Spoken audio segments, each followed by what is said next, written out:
there, this is Tata with Rangers of Wrestling, me, the Wrestling Time Post Show. And for tonight, I'm reviewing AEW Dynamite Fyter Fest Night 1, Week 1. Alright, let's kick things off by talking about that incredible main event, the Triple or Nothing AEW World Tag Team title match, which featured Swerve in Our Glory versus the Young Bucks versus Team Tazz. This was an incredible main event. Swerve in Our Glory finally winning the tag titles. I have to say, this match had some pretty cool spots. And where do we even start with talking about this match? So, there was also tension. There has been tension between Keith Lee and Swerve Strickland since he threw him over the top rope in the Casino Battle Royal. And there was a moment in this match where they kind of teased it. So, Keith Lee had his back turned and Swerve Strickland had picked up the title belt. And it looked like he was going to hit Keith Lee with it. But then he didn't do it. And he threw the title. It kind of reminds me of, Omega and Hangman storyline where, Hangman teased he was going to hit Omega with the Buckshot Lariat, but then he didn't do it. Kind of reminded me of that. And I thought that maybe, I'm not going to lie. I went into this match thinking that this match was going to be completely predictable. I told myself, oh, this is a great match, but it's pretty obvious the Bucks were going to win because it's going to be Bucks versus FTR 3 at All Out. I was wrong. I was so wrong. And I actually liked that I was wrong. I really liked that I was wrong. Give me 1 second, guys.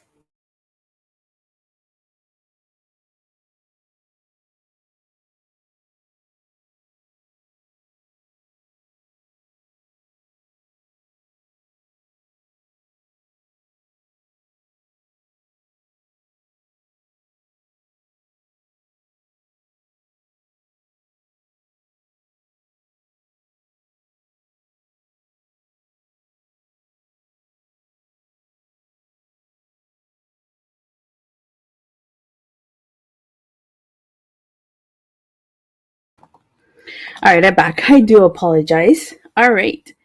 So, like I said, they teased it, but nothing happened. And I'm really glad this match was not predictable. I think it would have been a bit of a Debbie Downer had it been predictable. Had the Young Bucks won this, I think it would have brought the quality of this main event down a little bit. So, one of the spots that I like in this match was when the Young Bucks, they super kick Swerve Strickland, and then they do a triple super kick to Keith Lee with Ricky Starks, and then they pose in the middle of the ring, and then they super kick Ricky Starks. I thought that was a cool little spot. There were so many times where I really thought this match was going to be over. Another spot that I really like in this match was when Powerhouse Hobbs did a power bomb on Swerve Strickland, and then he powerbombed the Young Bucks onto Keith Lee. That was a pretty cool spot. And there was so many amazing moments. I could sit here and go talk about them all day. Another one that I liked was there was this one spot where Swerve Strickland and Nick Jackson are walking on the ropes. Well, Swerve Strickland is holding on to Nick Jackson and he's walking on the ropes, and then Matt Jackson's holding on to Ricky Starks, and Ricky Starks is walking on the ropes, and then they fall. That was a pretty good spot. But overall, with Swerve in Our Glory winning, it makes me very curious to see where they go from here, because what's going to be the all-out match now? I feel like now that they won, and since Swerve Strickland pinned Starks, that feud is not over. And I think that's what's going to happen at All Out. It's going to be Ricky Starks and Powerhouse Hobbs versus Keith Lee and Swerve Strickland at All Out for those tag titles. But, all right, tonight's show kicked off with a TNT Championship match. It was Orange Cassidy versus Wardlow. This was a fun little match, honestly, and Orange Cassidy really brought the comedy into this match. Just the match started off with Orange Cassidy being Orange Cassidy. Wardlow ripping Orange Cassidy's pockets. He pulled Orange Cassidy's hands out and then ripped his pockets. Poor Orange Cassidy. And Orange Cassidy, like, Wardlow wears that he had the straps, and he Orange Cassidy pulled the straps up. I thought that was hilarious. And then you had Chuck Taylor try to put like a chainsaw on this match, and Champerera tried to pull off the top turnbuckle. They got caught and got sent to the back. Like, Wardlow blocked the orange punch a couple of times throughout this match. Another spot that I like about this match was when Wardlow pulled Danhausen from under the ring. I thought that was hilarious. But again, like I said, Orange Cassidy really played his role well in this match. I know I say this a lot, but it's the truth. Orange Cassidy, one of the undisputed kings of comedy and wrestling, the other two obviously being R-Truth and Johnny Swinger. Oh my God. So, like, I was surprised, and even commentary noted this, that Orange Cassidy kicked out of the F10, and they said he was the first person to kick out of that move, so pretty impressive. But in the end, Orange Cassidy gets hit with a powerbomb Stephanie, and Warlow successfully defends his title in his first title defense. And at the end, Wardlow picks up Orange Cassidy and shows him respect by fist bumping him. So great way to kick off a Fyter Fest. Then we get a Chris Jericho promo, and he says that he stands in front of us not as a sports entertainer, not as a wizard, not as a rock star, but as a living legend. And he's basically talking about how, like, every friendship that Eddie Kingston has turns into mode. He makes mention of Santana and Ortiz, Bryan Danielson, Ruby Soho. Then he proceeds to talk about how, like, he was in the first ever barbed wire match in Canadian history at the age of 22, and that he's felt pleasure and tasted barbed wire at a young age. But the point that he's trying to make is that it's not going to be the wizard Chris Jericho facing Eddie Kingston next week. It's going to be the Painmaker Chris Jericho facing the barber. So looking forward to that barbed wire match next week. Me too. This is going to be an incredible match. And he also makes note that the Painmaker is undefeated in AEW. And this is going to be the final fight in the Jericho Kingston saga. So with that being said, I feel like Eddie Kingston's going to win that match. Warlow versus Orange Cassidy was just such a random match. It was a random match, but it was a pretty fun random match. Orange Cassidy really played up his role. I just hope this barbed wire match goes better than the last one. Yeah, definitely. And Jericho ending by basically saying Kingston isn't a liar, he's a loser, and the tidal wave of Kingston will wash away Chris Jericho's sins.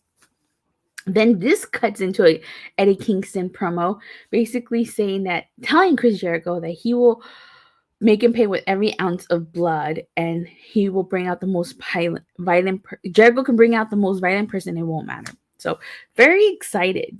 AEW has done a good job of making me want to tune in next week to see that match. Then we got AEW World Championship Eliminator matches: Jon Moxley versus Konosuke Takeshita. I know I said that incorrectly. Oh, I feel bad for mispronouncing it. Takeshita. There you go. Konosuke Takeshita. So, like, I like that both men were trying to knock each other down using the ropes. Like, they were running from one side to another. And Konosuke Takeshita has been impressive since I first saw him in his first match on Dynamite. Like, he's been pretty impressive. Really impressive. I would not have been mad if he defeated Jon Moxley here. But let me see. Chris Jericho being the Painmaker is going to be spectacular in this match. Wait, Jericho being Painmaker is going to be yeah, I definitely do agree.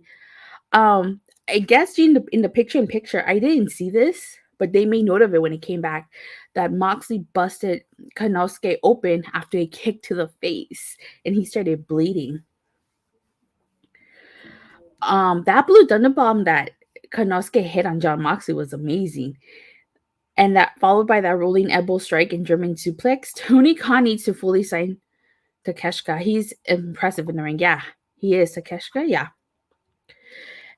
But in the end, the Death Rider and the elbows to Takeshita, and Jon Moxley won by submission. So it begs the question, like, I honestly would not have been mad if Jon Moxley lost this match. I would not have been mad, and it wouldn't have made Jon Moxley look weak because this was a good match. Like, Konosuke didn't go down so easily. So as long as like Jon Moxley would have looked strong, I would not have, and he did. I wouldn't have had a problem with Konosuke losing in this match, or with Konosuke winning this match. All right. So then we had Griff Garrison versus Luchasaurus, and Luchasaurus, this was as essentially a squash match. Luchasaurus winning with the snare trap, which is Jungle Boy's move. So still waiting on Jungle Boy to return from his after that vicious attack. All right. So then we get two quick backstage segments. One is Angelo Parker is the Jericho Appreciation Society, basically saying they had enough of cages, and they are asking how high the cage is. And then Daniel Garcia says he's going to take Wheeler Yuta's title at Death Before Dishonor. And then the second one is Hangman Adam Page, basically saying he's disappointed he didn't win the title shot. John Silver and Alex Reynolds issue a challenge to the House of Black. Luchasaurus continuing his random squash matches, waiting for Jungle Boy to return. Yeah, that's definitely what's going on. And then we had Jake Hager versus Claudio Castelloni. Holy smokes, this match was incredible. Like, the people were into it. They were chanting, "We the people." Oh my god, this was incredible. Like okay, like Claudio Castelloni did a 619 to Hager, but they did not call it the 619. I really like that he did the giant swing to Jake Hager and then put him in the Scorpion Deathlock. That was a fun little spot. Oh, of course, Angelo Parker and Matt Menard try to get involved, but it doesn't. Very good match from Claudio and Hager. We the people. Exactly.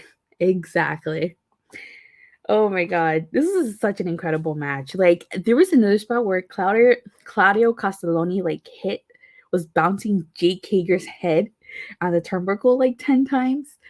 But Claudio Castelloni wins this with the Ricola bomb. So really great match, and I'm really happy Claudio Castelloni is in AEW. Finally, he gets the chance to shine, and WWE just wasted him. He was constantly overlooked, never got a chance to be a main eventer or be.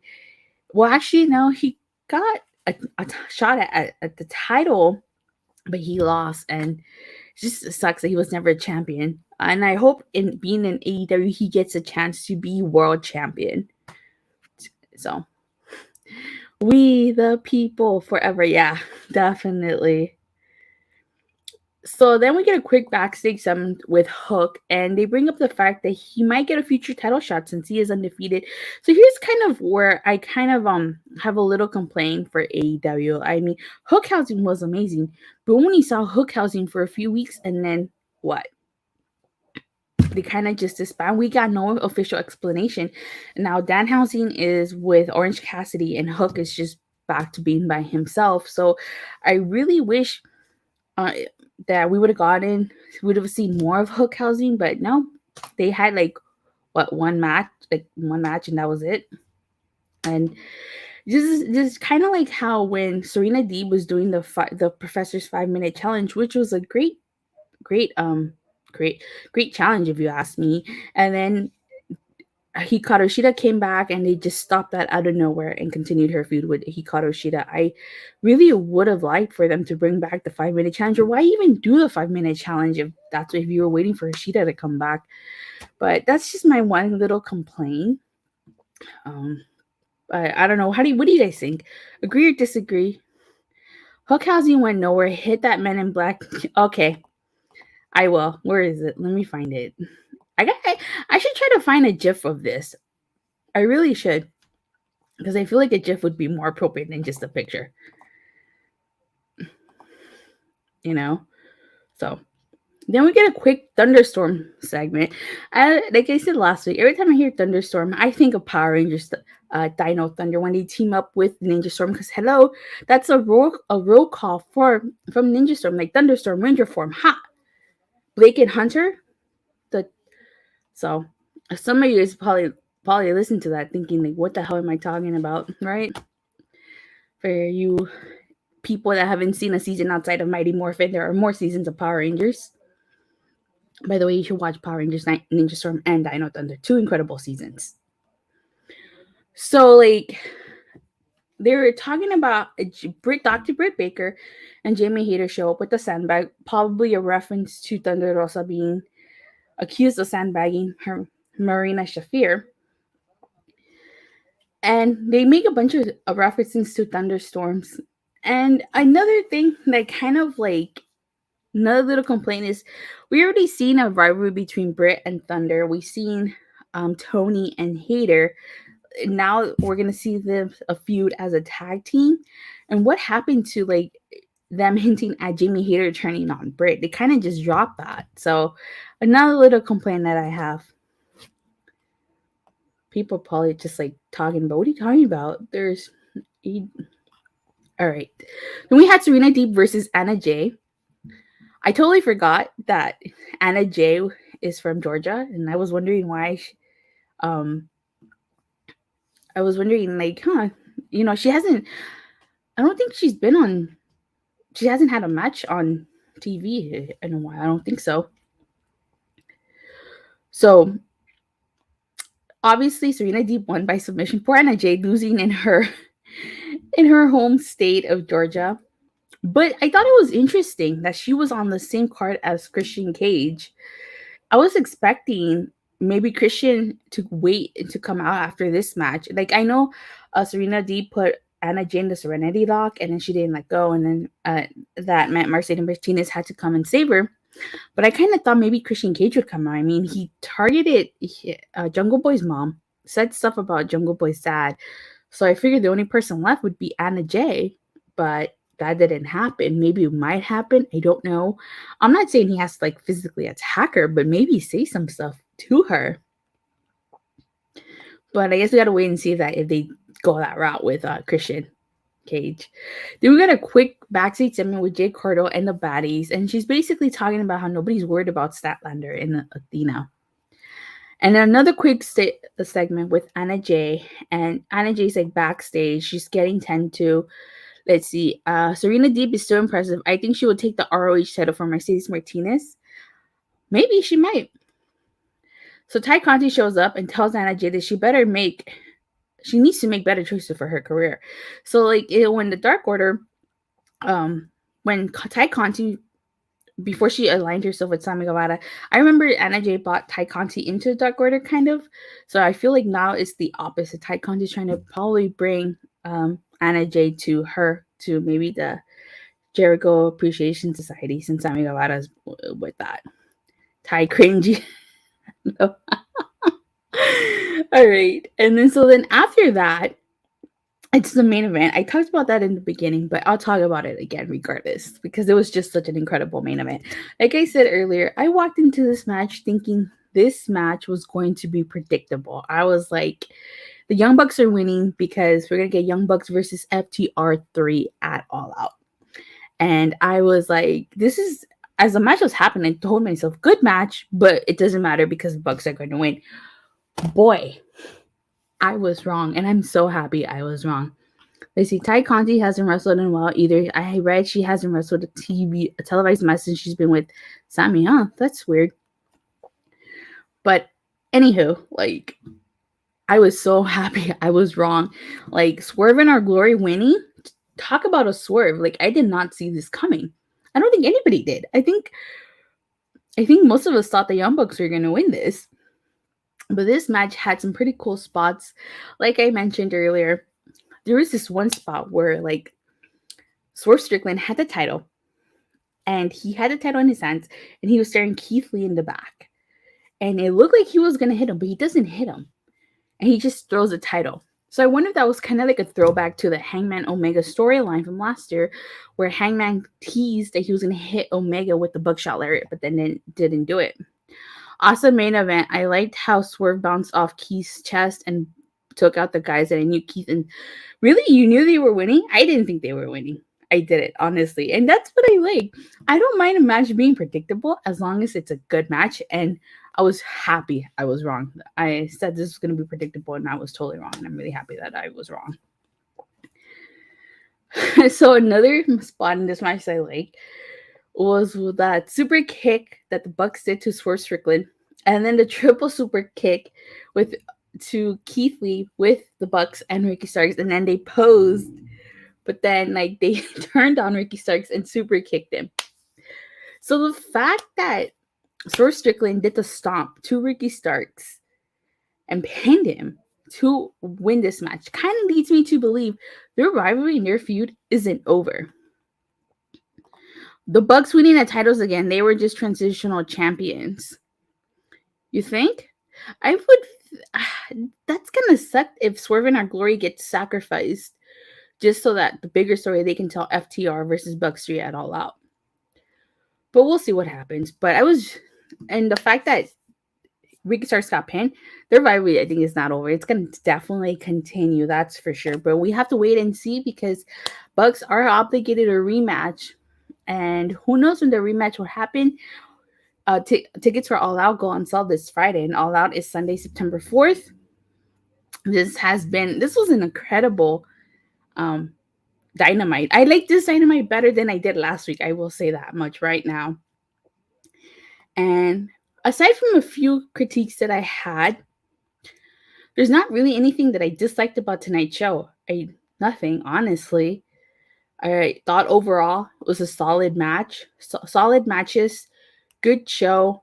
If the main event would have been predictable, I would have given this an 8 out of 10. But because it wasn't, I'm going to go ahead and give tonight's show a Ty Dillinger, a perfect 10.